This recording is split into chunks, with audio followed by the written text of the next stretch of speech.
If you are someone who spent 6-7 hours or even 3 days to make a 5-minute talking head video, not because of the work it takes, but the resistance and inefficiency you have, I get you. I have lived through it from January 1, 2025 when I first decided to make 2 videos a day. Only 2 days ago, I realized my mistakes. They were small and minute, but can save you at least 100 hours every single month. Yeah, I'm gonna share that in this video.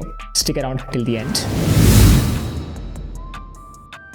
There are 3 phases of making a talking head video. I call this pre, pro, post. Pre-production is about coming up with the idea, title, thumbnail headline or a hierarchy and script of your video. Production is about recording the video. Post-production is about editing the video, designing the thumbnail and scheduling the final output. As mentioned earlier, it's not a big mistake. It's so small when you realize you will be ashamed. Here is the thing, you're taking too much time for making a video, not because of the amount of time you invest in each of these 3 phases, but how you organize and order each of these phases. Sounds silly, but most people start with something they should end with, and that's why they lack inspiration, costing them more time than it usually takes. Here are the 3 changes I came up with that will solve this problem forever. Number 1, have the idea, title, thumbnail headline and outline the day before you start making the video. You want to make a video under 3 hours. If you let this part of work enter into this 3-hour slot, you will have no idea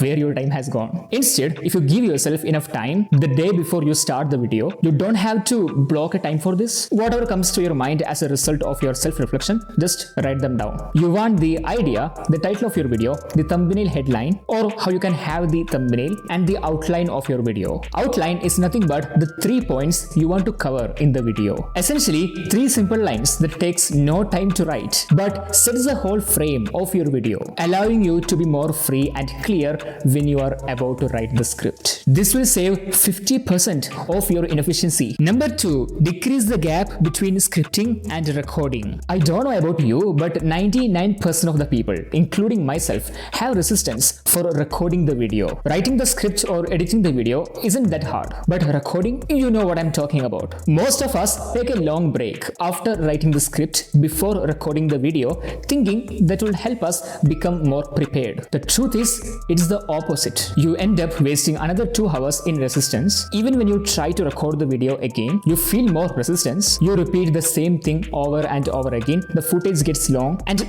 everything goes wrong. Never ever give yourself more than 5 minutes between scripting and recording the video. And even this 5 minutes is to drink water, wash your face and have a breathing exercise. Number 3, take 30 minutes break before editing. Once you record the video, wash your face and go for a walk. Take 30 minutes break. This is important because you are affected by the radiation from your softbox, your camera and the overall temperature. This 30 minutes break will help you heal from that. By the end of this break, outline all of the edits you are going to make when you sit for editing. Just like outline for scripts, outlining your edits will help you save a lot of time from making the wrong moves and coming back to the same chapter again. That's all for this video. I hope you enjoyed this. Like if you like, subscribe if you want, join my free WhatsApp community where you can ask me any questions you have and I will give you my brief answers. See you on the next one.